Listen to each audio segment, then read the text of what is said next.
ಓಂ ಶಾಂತಿ. ತಂದೆಯು ನಿಮ್ಮ ಅತಿಥಿಯಾಗಿ ಬಂದಿದ್ದಾರೆ ಅಂದಾಗ ನೀವು ಅವರನ್ನು ಆದರ ಮಾಡಬೇಕಾಗಿದೆ. ಹೇಗೆ ಪ್ರೀತಿಯಿಂದ ಕರೆದಿರೋ ಹಾಗೆಯೇ ಆದರವನ್ನು ಮಾಡಬೇಕಾಗಿದೆ, ನಿರಾಧಾರವಲ್ಲ. ಸರ್ವಶ್ರೇಷ್ಠ ವ್ಯಕ್ತಿಯು ಪತಿತ ಪ್ರಪಂಚದಲ್ಲಿ ನಮ್ಮ ಅತಿಥಿಯಾಗಿ ಬಂದಿದ್ದಾರೆ. ಈ ನಶೆಯು ಸದಾ ಏರಿರಬೇಕು. ಏನೆಲ್ಲವೂ ಆಗುತ್ತದೆಯೋ ಎಲ್ಲವೂ ನಾಟಕದಲ್ಲಿ ನಿಗದಿಯಾಗಿದೆ. ಓಂ ಶಾಂತಿ ಎಂದು 2 ಬಾರಿ ಹೇಳಬೇಕಾಗಿದೆ. ಮಕ್ಕಳಿಗೆ ತಿಳಿದಿದೆ, ಒಬ್ಬರು ತಂದೆಯಾಗಿದ್ದಾರೆ, ಇನ್ನೊಬ್ಬರು ಸಹೋದರನಾಗಿದ್ದಾರೆ, ಇಬ್ಬರು ಒಟ್ಟಿಗೆ ಇದ್ದಾರಲ್ಲವೇ. ತಂದೆಯ ಮಗುವಾದ ನಂತರ ತಂದೆಯ ಮೇಲೆ ಸಂಶಯ ಬುದ್ಧಿ ಇರಲು ಸಾಧ್ಯವಿಲ್ಲ. ಈ ತಂದೆಯು ವಿಚಿತ್ರವಾಗಿದ್ದಾರೆ. ಆ ಸ್ಥಿರವಾದ ನೆನಪು ಇರುವುದೇ ಇಲ್ಲ. ನಾವಾತ್ಮಗಳು ಬಿಂದುವಾಗಿದ್ದೇವೆ, ತಂದೆಯು ಬಿಂದುವಾಗಿದ್ದಾರೆ. ಅವರು ನಮ್ಮ ತಂದೆಯಾಗಿದ್ದಾರೆ. ಅವರಿಗೆ ತನ್ನ ಶರೀರವಿಲ್ಲ. ಯಾವಾಗ ಎಲ್ಲರೂ ರಾವಣನ ಬಂಧನದಲ್ಲಿರುತ್ತಾರೆಯೋ ಆಗಲೇ ತಂದೆಯು ಬರಬೇಕಾಗಿದೆ. ಏಕೆಂದರೆ ಎಲ್ಲರೂ ಭಕ್ತಿನಿಯರು ಅಥವಾ ವಧುಗಳು ಸೀತೆಯರಾಗಿದ್ದಾರೆ. ತಂದೆಯವರು ರಾಮನಾಗಿದ್ದಾರೆ. ಒಂದು ಸೀತೆಯ ಮಾತಿಲ್ಲ. ಎಲ್ಲ ಸೀತೆಯರನ್ನು ರಾವಣನ ಬಂಧನದಿಂದ ಬಿಡಿಸುತ್ತಾರೆ. ಇದು ಬೇಹದ್ದಿನ ಮಾತಾಗಿದೆ. ಇದು ಹಳೆಯ ಪತಿತ ಪ್ರಪಂಚವಾಗಿದೆ. ಪೂರ್ಣ 5000 ವರ್ಷಗಳ ನಂತರ ಮತ್ತೆ ನಾನು ಬರಬೇಕಾಗುತ್ತದೆ. ನಾನೇ ಬಂದು ನನ್ನ ಪರಿಚಯವನ್ನು ಕೊಡುತ್ತೇನೆ ಮತ್ತು ಸೃಷ್ಟಿ ಚಕ್ರದ ರಹಸ್ಯವನ್ನು ತಿಳಿಸುತ್ತೇನೆ. ಭಗವಾನುವಾಚ. ವಿಷ್ಣುವಿಗೆ 5 ಭುಜಗಳ ಏಕೆ ತೋರಿಸುತ್ತಾರೆ? ರಾವಣನಿಗೆ 10 ತಲೆಗಳಿವೆಯೇ? ತಂದೆಯೇ ಬಂದು ಸೃಷ್ಟಿಯ ಆದಿ ಮಧ್ಯ ಅಂತ್ಯದ ಜ್ಞಾನವನ್ನು ತಿಳಿಸುತ್ತಾರೆ. ದೇಹಾಭಿಮಾನವನ್ನು ಬಿಡಬೇಕಾಗಿದೆ. ನೀವು ಸದಾ ಅವಿನಾಶಿ ವಸ್ತುವನ್ನು ನೋಡಬೇಕು. ನೀವು ವಿನಾಶಿ ದೇಹವನ್ನೇಕೆ ನೋಡುತ್ತೀರಿ? ದೇಹಿ ಅಭಿಮಾನಿಗಳಾಗಿ ಇದರಲ್ಲಿಯೇ ಪರಿಶ್ರಮವಿದೆ.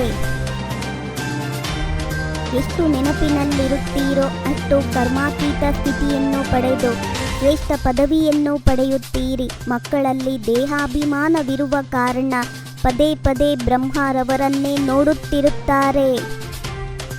ಆತ್ಮವು ಅಕಾಲ ಮೂರ್ತಿಯಾಗಿದೆ. ಭೃಕುಟಿಯು ಅದರ ಸಿಂಹಾಸನವಾಗಿದೆ.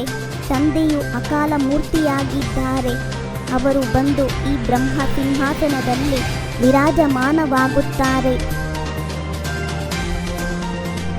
ತಂದೆಯಂತೂ ಎಂದೂ ರೋಗಿಯಾಗುವುದಿಲ್ಲ. ಮಾಯೆಯೂ ಸಹ ಬಹಳ ಪ್ರಬಲವಾಗಿದೆ. ಇದು ದುಃಖ ಮತ್ತು ಸುಖದ ಆಟವಾಗಿದೆ. ಸಂಪೂರ್ಣ ಪ್ರಪಂಚವೆಂದು ಸಮಾಪ್ತಿಯಾಗುವುದಿಲ್ಲ. ಯಾವಾಗಲೂ ಶಿವ ತಂದೆಯು ತಿಳಿಸುತ್ತಾರೆಂದು ತಿಳಿಯಿರಿ. ಆಗ ನೆನಪಿರುವುದು. ಈ ಬ್ರಹ್ಮ ತಂದೆಯು ಮತವನ್ನು ಕೊಡುತ್ತಾರೆಂದು ಕೆಲವು ಮಕ್ಕಳು ತಿಳಿಯುತ್ತಾರೆ, ಆದರೆ ಇಲ್ಲ. ಯಾರು ಪೂರ್ಣ ತೇರ್ಗಡೆಯಾಗುವರೋ ಅವರದ್ದು ಅತೀಂದ್ರಿಯ ಸುಖವೆಂದು ಗಾಯನವಿದೆ. ಯಾರು ದಿನರಾತ್ರಿ ಸೇವೆಯಲ್ಲಿ ತತ್ಪರರಾಗಿರುತ್ತಾರೆ, ಸೇವೆಯನ್ನೇ ಮಾಡುತ್ತಿರುತ್ತಾರೆಯೋ ಅವರಿಗೆ ಬಹಳ ಖುಷಿ ಇರುತ್ತದೆ. ನೀವು ಅಶರೀರಿಯಾಗಿ ಬಂದಿದ್ದೀರಿ, ಈಗ ಅಶರೀರಿಯಾಗಿ ಹೋಗಬೇಕಾಗಿದೆ. ಈ ದೇಹದ ಸಂಬಂಧಗಳನ್ನು ಮರೆತು ಈ ಶರೀರದಲ್ಲಿರುತ್ತಾ ತಂದೆಯನ್ನು ನೆನಪು ಮಾಡಿ. ಆಗ ತಥೋ ಪ್ರಧಾನರಾಗುವಿರಿ.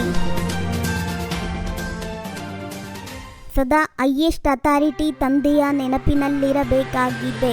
ವಿನಾಶಿ ದೇಹವನ್ನು ನೋಡದೆ ದೇಹಿ ಅಭಿಮಾನಿಯಾಗಿರುವ ಪರಿಶ್ರಮ ಪಡಬೇಕಾಗಿದೆ. ನೆನಪಿನ ಸತ್ಯವಾದ ಚಾರ್ಟನ್ನು ಇಡಬೇಕಾಗಿದೆ. ಹಗಲು ರಾತ್ರಿ ಸೇವೆಯಲ್ಲಿ ತತ್ಪರರಾಗಿದ್ದು ಅಪಾರ ಖುಷಿಯಲ್ಲಿರಬೇಕಾಗಿದೆ. 3 ಲೋಕಗಳ ರಹಸ್ಯವನ್ನು ಎಲ್ಲರಿಗೆ ಖುಷಿಯಿಂದ ತಿಳಿಸಬೇಕಾಗಿದೆ. ಶಿವ ತಂದೆಯು ಯಾವ ಶ್ರೀಮತವನ್ನು ಕೊಡುತ್ತಾರೆಯೋ ಅದರಲ್ಲಿ ಅಟೂಟ ನಿಶ್ಚಯವನ್ನಿಟ್ಟುಕೊಂಡು ನಡೆಯಬೇಕಾಗಿದೆ. ಯಾವುದೇ ವಿಘ್ನಗಳು ಬಂದಾಗ ಗಾಬರಿಯಾಗಬಾರದು. ಶಿವತಂದೆಯು ಜವಾಬ್ದಾರನಾಗಿದ್ದಾರೆ.